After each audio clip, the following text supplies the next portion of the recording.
Hello everyone. It's James again from menwhoareabused.com. Today I want to talk to you about a very important topic. That's children and teens that are bullied. Both boys and girls are bullied in the same amount and both suffer just the same. Children and teens that are bullied is a very important topic that needs to be addressed more often. It seems we sadly only hear about it when something tragic happens. Then it ends up being national news and on the cover of People magazine. So what's a day in the life of a bullied youth and what are the effects on them from such bullying? Most bullying starts because some young bullies are looking for the weakest child to exploit for their own gain of self-confidence. They look for a child that might be different. This difference can be a social awkwardness. But that's not always the case. The potential victim can be shy or full of life. However, the difference can be something as small like the victim has a different way of speaking. Or they are really short. Or they are really tall. Or they're not well-to-do financially. Or quite frankly the victim is in the wrong place at the wrong time. Though bullies tend to pick out victims they deem as weak. Bullies might do what some breeds of sharks do. They give a test bite on whatever's near them to see if it's prey or not. So these bullies might test bite a likable outgoing youth by accident. But if they find out this person doesn't have a lot of social backing, or no one is taking their side, the bullying then starts to take an ugly turn to being a everyday thing. If the bully has good social standing, others might join into this daily bullying of this victim.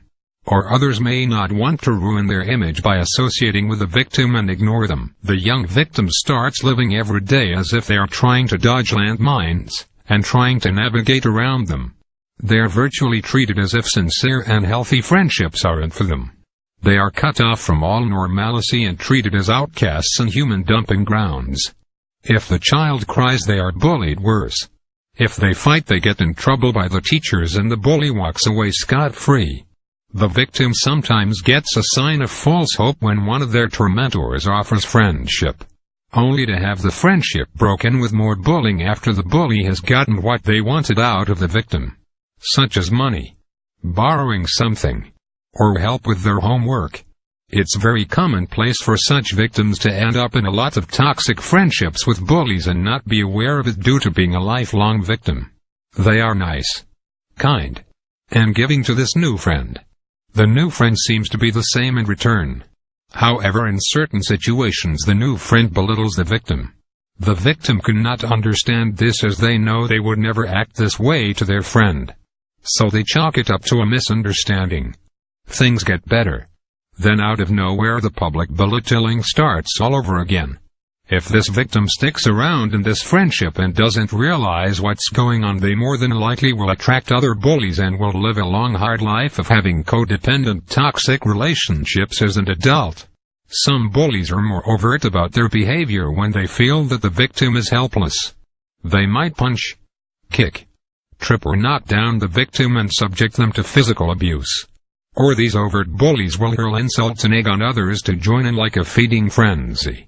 All the while this young child victim's spirit is breaking inside. The young victim lives every day like an obstacle course where they can never win. Within the first year of this happening, it's very common for the child to experience very serious post-trauma side effects, such as depression, anxiety, sleeplessness, chronic illnesses, poor grades, lack of energy, mood swings, and lack of interest in things that used to interest them before. The day just drags on and seems like it will never end. They go home and count down on the clock knowing that tomorrow is just going to bring more abuse. So because they are thinking of tomorrow's abuse they cannot sleep. This just goes on and on until they lose themselves and feel like a human beating toy. Every day at school they are constantly being stripped of their humanity, and the life in their eyes starts to die away.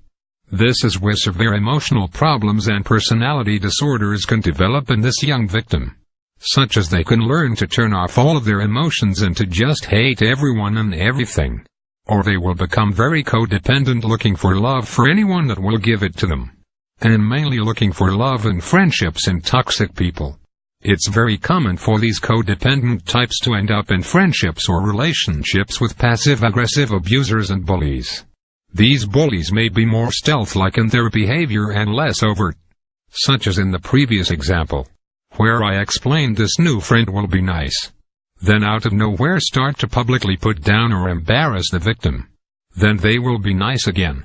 Then out of nowhere the mistreatment will start all over again. The victim that is now a codependent bully has no boundaries. And new bullies that enter into friendships with them find this out very quickly. The abuse on this victim works like a slow-working poison, and slowly destroys their spirit and takes the life out of them. However, the victim that has learned to hate has put up too many walls and boundaries that they have turned this into a toxic behavior that can as well turn into a personality disorder similar to their abusers. They may lash out at bullies and good people alike. These types may become dangerous to not only their abusers but innocent bystanders. You see, abuse and bullying has many effects.